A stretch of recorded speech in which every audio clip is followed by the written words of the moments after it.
All right, everybody. Thank you so much for joining me for the very first episode of The Corruption File. The Corruption File is a serious, fact-driven podcast tracking unethical behavior, abuses of power, and conflicts of interest tied to the Trump administration and the political ecosystem surrounding it. Each episode is going to break down what happened, what the public record shows, who benefits, and what that means for everyday people living through the fallout. No both sides spin. We're just going to document the reality in a clear context and a practical way, and then we're going to try to stay informed and to navigate what comes next. So again, thank you so much for joining me. Tonight we're going to be talking about Minnesota, of course, the ICE deployment. It looks like we have some new information from Patty O'Keefe. She was detained while following ICE agents in Minnesota, and she's got some things to say. So let's go ahead and get into it.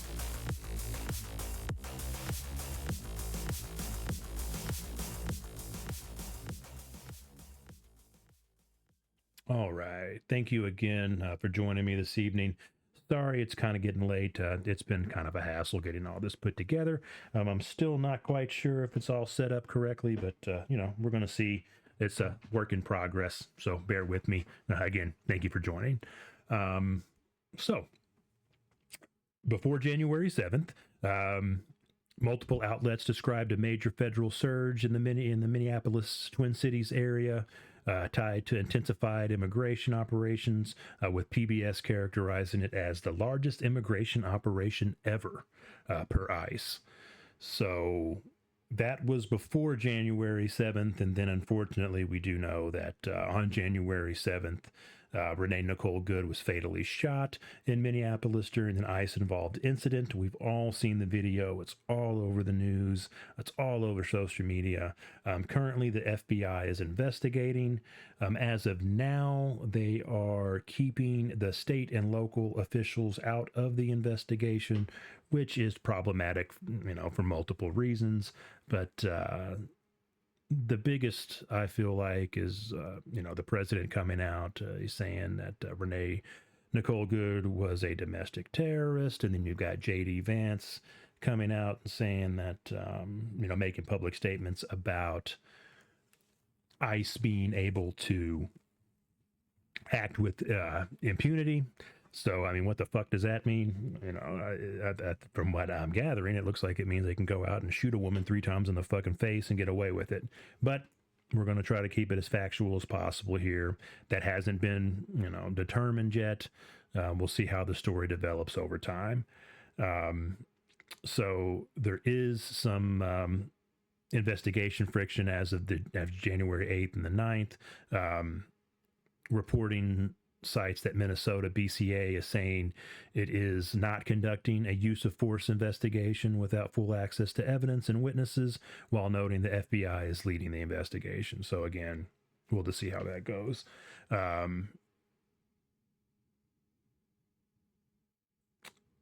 I personally think that what is happening right now, if you just kind of take a step back and look at it, listen to what the fuck the man's saying. They've been tossing around domestic terrorism, domestic terrorists, that term. They've been tossing that around for a few months now. They've deployed around 2,000, estimated, anywhere between 2,000 to 2,800 ICE agents into the city of Minneapolis and the Twin Cities and the area surrounding. They're supposedly there to look for, illegal immigrants, rapists, murderers. What all did he say? Just the worst of society. And we're going to deport those people. To me, it's starting to look more like he is seeking retribution against Tim Walz for running against him in the 2024 presidential election as vice president for Kamala Harris. I think that's pretty obvious at this point. We have deployed so many troops there. I'm not sure if you all watch Status Coup, but I was watching them last night, and it looks like a fucking war zone in the streets of Minneapolis right now. You've got ICE agents firing rubber bullets, pepper balls. They were throwing gas canisters and the whole deal. It was just it was pretty horrific. I know they shot a man in the leg. Supposedly he was brandishing a shovel. We'll see how that goes. It's really hard right now to take what is coming out of the White House seriously, though. I mean, just because you can see with your own eyes what's happening versus how they are trying to portray it. So that's a problem. Again, the reporting says that Renee Nicole Good was fatally shot in Minneapolis during that ICE-involved incident. State officials have publicly raised concerns regarding evidence and witnesses, while noting the FBI is leading. The domestic terrorism labeling, coverage describes federal officials asserting self-defense and using domestic terrorism language, which has been widely contested and criticized in public reaction. So I believe that the ultimate goal here is to put these agents into the cities, create unrest, create turmoil, create fear in the citizens, get citizens in the street doing exactly what's going on, so that way this president can put in the Insurrection Act. And ultimately, I think his plan is to stop the midterms. I mean, if you just listen to what he says on a daily basis and take him at his word, that's clearly what he's doing. And then we've also got this Patty O'Keefe situation right now. So reporting describes O'Keefe and Seguinza. I hope I'm saying that right. I'm sure I'm butchering it. They are U.S. citizens who say they were detained by ICE for hours and released without charges. Their account alleges hours-long detention, denied phone calls, pressure to provide information, and protest organizers and undocumented individuals, and damage to a vehicle window. Separate coverage includes O'Keefe saying the detention lasted about 8 hours. So if I scroll over here, I'm just going to go to CBS real quick. It looks like, let's see what she said here.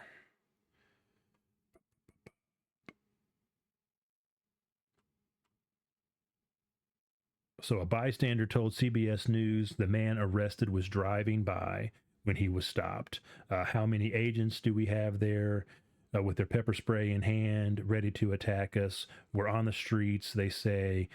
Get off our streets. I paid for this street, the bystander said. I could hear wailing and desperate crying. So Patty O'Keefe told CBS News she and a friend were following ICE agents in Minneapolis on Sunday when they were stopped in their car, pepper sprayed, and their window smashed.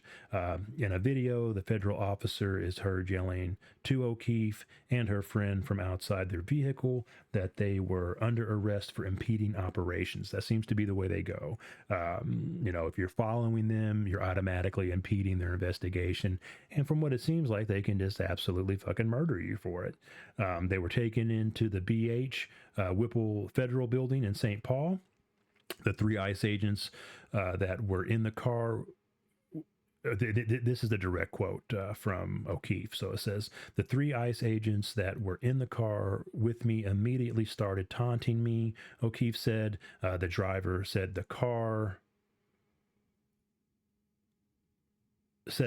said, you guys got to stop obstructing us. That's why that lesbian bitch is dead. Okay, so there you go. I mean, you've got a woman being detained. It seems like they're having, these ICE agents are having some real issues with women speaking their minds. I mean, but you've got a woman being detained. She's in the car. She clearly hasn't really done anything wrong. But then you've got the driver of the car, the ICE agent, saying, you got to stop obstructing us. That's why that lesbian bitch is dead. Not to mention, if you watch the video of Good getting murdered, her final words were, I believe it was something like, that's fine, dude, I'm not mad at you. To which the officer responded by shooting her 3 times in the face. And then his last words after that incident were fucking bitch. So it does seem like there's a pattern with these ICE agents and not liking women.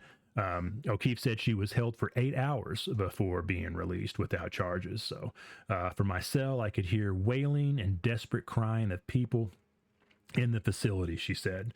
So she's in this facility. She's basically been abducted. She is hearing ICE agents just tell her to stop obstructing. That's why that lesbian bitch is dead. They throw her in a cell. She can hear people wailing and cries of desperation from other victims of this federal agency. But despite her detention, O'Keefe said she will continue protesting. We know there's some risk and it's worth it. So, I mean, at least people are sticking to their guns. I really think, though, we need to kind of take a step back and look at this for what it is. So, when you're protesting your police department, when you're protesting your local government, when you're out, for instance, like the No Kings rally that was happening late last year. If you're out protesting, typically there's a certain way, of course you have agitators. You're going to agitate the police. You're going to say things to get them going. Those officers and those public officials have all been through de-escalation training.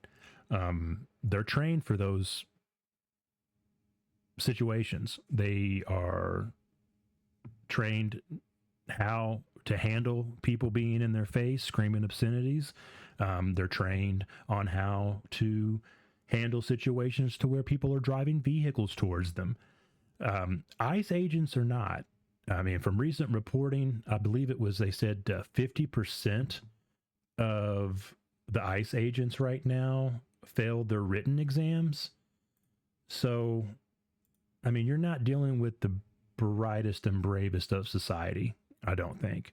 I saw where the leader of the Proud Boys was on the... Let me look that up real quick here. I just want to make sure I'm giving you the right information. So...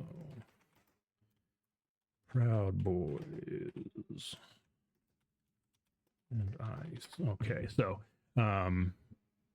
former Proud Boys leader Enrique Tarrio named in leaked ICE documents. The revelation comes amid broader scrutiny of the White House's mass deportation campaign. That's coming from the New Yorker. So you've got January 6th insurrectionists that have been pardoned by the president. You've got leaders of the Proud Boys. I mean, think about who's going to answer these, basically they're fucking Craigslist ads from what it seems like. So you got to be careful out there. I mean, these guys are obviously, you can tell from the videos that they're not trained. I mean, they're slipping and sliding all over the place. I saw a guy the other day reaching for his magazine, and it was on the ground while he was struggling to detain citizen. You have also got the other kid that was in, I think he was 17 years old, arrested at Target. Let's see here, Target.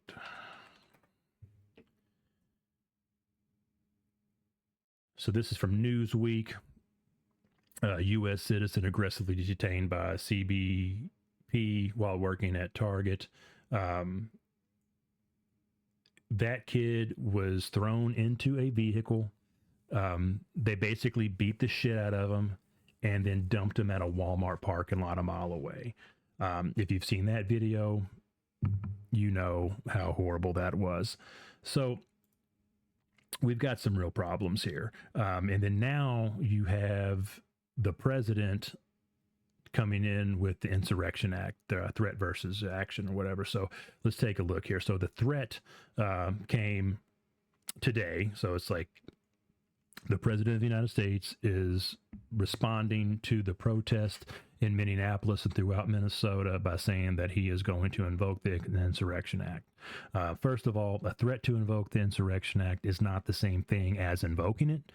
Invocation would typically involve formal orders and immediate legal challenges. But as we're noticing here, excuse me, I'm going to cough real quick.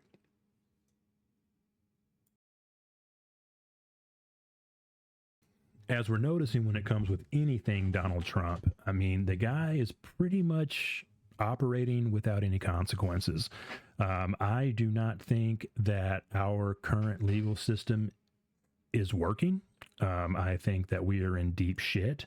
You can just look and see what's happening, and the motherfuckers is going around acting with impunity.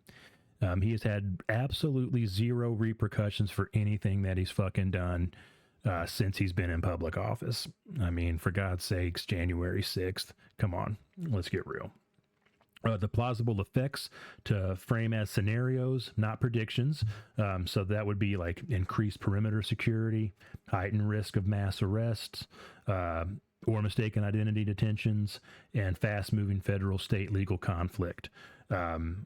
That can chill speech and assembly. So that's the bare minimum. I mean, I think that, as far as the Insurrection Act being invoked, it's definitely going to ramp shit up. I feel really bad for the people of Minnesota, but I don't think it's going to stop there. I think this is going to be they're going to be deploying these assholes in every Democratic stronghold. This is not a war against immigrants. This is not a war against, this, even though, ICE is, that's one of their roles, to find and deport illegal immigrants, especially supposedly violent ones. I think this is more about retribution for the president. He is going to send these agents, these thugs, into every Democratic city to do the same playbook, to get us riled up, to get us in the streets protesting, to get us in the streets fighting these law enforcement officials, and then ultimately stop the midterms because of it.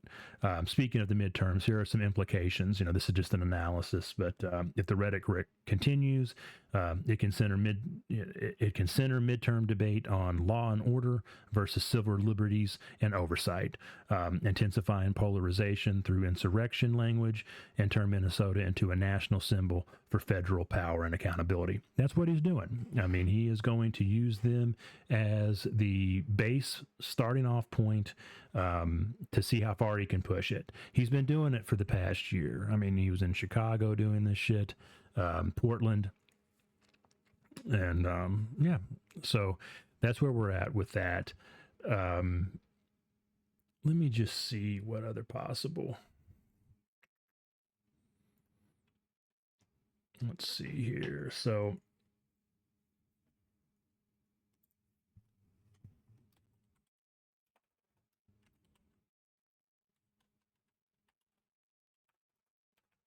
Insurrection Act consequences.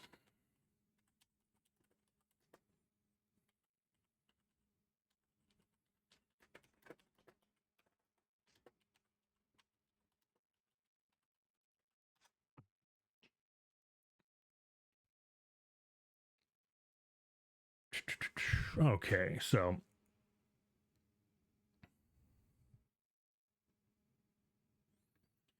just on the front end, what we should be expecting here over the course of the next week, or possibly sooner, is going to be more federal force in public spaces. So if troops are deployed, or if troops are deployed, or the National Guard is federalized, you could see tighter perimeters around federal buildings, more checkpoints, more aggressive crowd control posture around protest. Higher civil liberties risk would involve intense situations, the risk of mass arrest, mistaken identity detentions, and injuries tend to rise. So that's probably going to happen. We're going to see more arrests, more mass arrests, more mistaken identity detentions. So that's, similar to that poor kid at Target. They're going to beat the fuck out of you, keep you detained for as long as they possibly can. And then when they find out that they really don't have shit on you, they're just going to dump you someplace. And then, of course, the rapid federal state conflict. So if state officials argue the legal threshold is not met, expect fast legal challenges and confusing overlaps in authority. Who's in charge? What rules apply? What is enforceable in the moment? Then regarding the midterm election consequences, it becomes a defining campaign fault line. So the midterms could shift toward a referendum on law and order versus civil liberties and oversight, and on how much extraordinary federal power should be allowed domestically. Polarization and insurrection framing would intensify. Using that label can raise emotional temperatures and harden voter attitudes. Precedent for concern. So it says here, even if temporary, it can normalize using extraordinary domestic force authorities, which becomes a major issue in campaign oversights and hearings afterwards. One key legal point it's showing here is that threat versus invocation matters. So a public threat is not the same as formally invoking the act. So right now he's just threatening it. But if we look at the dude and we pay any attention to his record, he follows up on anything horrible. I mean, he has been telling us for months what his plan is. They know they can't win the election. They know they're going to get their asses handed to them in the midterms. They're super concerned about it.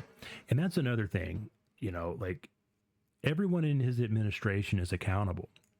If you just step back and take a look at what's going on, you have a president in the White House that has already tried to overthrow the government, overthrow the rule of law. With January 6th, we had people storming the Capitol.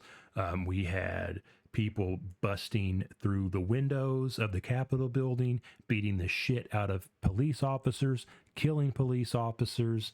One woman was shot and killed by a police officer breaking into the building. They took shits in the rotunda. They chased the vice president around, threatening to hang him with the intention of killing him. For not overturning the election in 2024. So you have, or not 2024. My apologies, 2020. But we have this happening now. So we know what this fucker is capable of, and it's not good. I mean, he is going to do everything he can to stay in power, and the people that are with him and that are complicit on this are going to do the same thing, because they know that if there's a Democrat in power, if we ever control the three branches of government again, they will be prosecuted, or they should be prosecuted. So, the motherfucker has destroyed the East Wing of the White House for a ballroom. You're not going to remodel and hang up plaques and shit with the intention of all that being taken away. So they're not going anywhere. We are going to have to hope and pray that our institutions hold. If they don't, I'm not quite sure what we do from there. Judging from what I was seeing last night on the live footage of ICE agents terrorizing neighborhoods in Minneapolis, it looks like a fucking war zone. It really, really looks like a war zone. It's super scary. It's a terrifying time to be an American. And that's not even taking into consideration what this son of a bitch is trying to do with Venezuela and with Greenland. You got Greenland, who is a sovereign nation. They're one of our allies with NATO. And now you've got Germany deploying troops there to protect them. That's where we're at. This man is crazy. He's old. He's senile, I'm assuming. He's definitely got some health issues. You can see that. But he's just an evil, evil, evil person. And then you've got the Epstein files. God damn. There has to be part of the reason why this is happening as quickly as it is because he's really trying to get attention off of that, I believe. This is all speculation. We try to keep it fact-based, but I'm kind of just ranting right now about this. We'll just have to see how it all plays out. It's not looking good though. It's just not looking good. Um, Hopefully, like I said, our institutions will hold. We'll see how that goes, but it's just not looking too good. I hate to keep saying that, but it's just not. Oh, let's see here. What else we can cover here? Oh, and another thing. So Eric Prince, like I don't know if anybody remembers Blackwater, but let me look into this here real quick. So Google.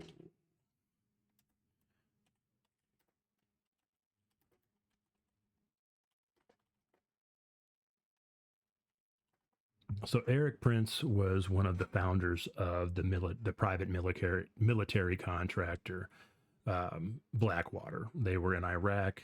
They were the contractors that were kind of going through Iraq, acting with impunity. That was all the stuff that was coming out, like WikiLeaks and different things like that. So this dude is directly involved. Eric Prince is directly involved with ICE. He's a consultant. So he is, let me just read it. So, okay. Former Blackwater CEO Eric Prince and a team of defense contractors are pitching the White House. This is from April 11th of 2024. Or no, 2025. Okay, so former Blackwater CEO Eric Prince and a team of defense contractors are pitching the White House on a plan to vastly expand deportations in El Salvador, transporting thousands of immigrants from U.S. holding facilities to a sprawling maximum security prison in Central America. The proposal, exclusively obtained by Politico, says it would target criminal illegal aliens and would attempt to avoid legal challenges by designating part of the prison, which has drawn accusations of violence and overcrowding from human rights groups, as an American territory. It's unclear how seriously the White House is considering the plan by Prince, who has drawn scrutiny for his firm role in a deadly massacre in Iraq two decades ago. But it would give Prince's groups an unprecedented and potentially highly lucrative role in an expanded version of transnational operation that has elicited its own web of controversies, in part because it has swept up immigrants who do not have criminal records in the United States. The group has had multiple talks with the administration officials, and the ideas laid out in the proposal are likely to be top subject in bilateral meetings with El Salvador at the White House next week. According to two people familiar with Prince's proposal, an administration official granted an anonymity to discuss information that has not previously been made public. So, I mean, this is who is consulting Trump and the administration on how to run ICE. Eric Prince, look him up. I'll try to put some links in the description so that way you can kind of take a look. But in Prince's latest bid to seek government contracts, as the Trump administration continues to face legal and logistical headwinds in its effort to rapidly deport undocumented immigrants, and it comes just months after the former Blackwater CEO pitched to the White House on an expansive plan to outsource the president's mass deportation campaign, a proposal first reported by Politico. Now Prince has zeroed in on a narrower target, further evidence that the administration's desire to make good on the president's signature campaign promises has created an opening for private contractors who see potential profits in mass deportations. So that's what this shit is. I mean, they're just making money. They're going to make money. We're not going to make money. We're going to lose our health care. Our insurance premiums are going through the fucking roof. He's going to come after Social Security. And they're going to keep funding these private contractors. I mean, right now, ICE is a federal agency. But the fact that Eric Prince is one of the consultants should terrify fucking everybody. It should terrify everybody. It's amazing to me that MAGA went from, personal freedoms and, states' rights and don't tread on me to like, show me your papers, really, really, really fast. I mean, record breaking quickness on that. And then how they can watch these videos coming out of Minneapolis, seeing people being, just traumatized and victimized, killed, abused mentally and physically, and think that this is the way it needs to be is absolutely mind blowing to me. We are in real deep, deep, deep shit. I don't know about you, but I'm having a hard time associating with family members and shit because of it. It's one thing if you're having a hard time with like a tax code policy, or, you're having like issues with, roads and whatnot. But this is some serious humanitarian crazy shit. This is the end of our democracy as we know it. We'll just have to see how it goes. I don't think it's going to end well unless we actually really, really take to the streets. I'm hoping that, if nothing else, the killing of Renee Good has really, really opened the eyes of a lot of Americans that have been sitting on the fence, or a lot of Americans that live in suburbia, that watch this from their big screen TVs and act like it's not going to come to them. Even some MAGA supporters, I feel like, even though they don't get the traction or the attention in this day and age of social media and outrage and rage bait, they're going to lose their benefits. They're going to lose their SNAP benefits. Sooner or later, it is going to affect them. Hopefully, that's what it'll take to get them off of that cult train. We'll see. But yeah, I mean, that's pretty much where I'm going to end it. I really appreciate you all tuning in. I'm going to try to do this once a week at least, maybe a couple times a week. I'm also going to do different kinds of content. One thing I've got coming up is I do think that right now, especially more than ever, online security, online safety, and online anonymity is crucial. It is well documented that the Trump administration are monitoring our online activity. They are looking for people, they're checking your Google searches. They're going to see, and especially if you are starting to like really be active in this resistance, and you're starting to look up things that will flag that administration. I am going to be putting out a video here soon that's going to show you how to download the Parrot security operating system. It's a Linux-based system. I believe it's going to be easier for people that don't have really much knowledge on in cybersecurity or in Linux distros. It's a much more user-friendly GUI-based operating system. It's going to come with all the tools that are needed.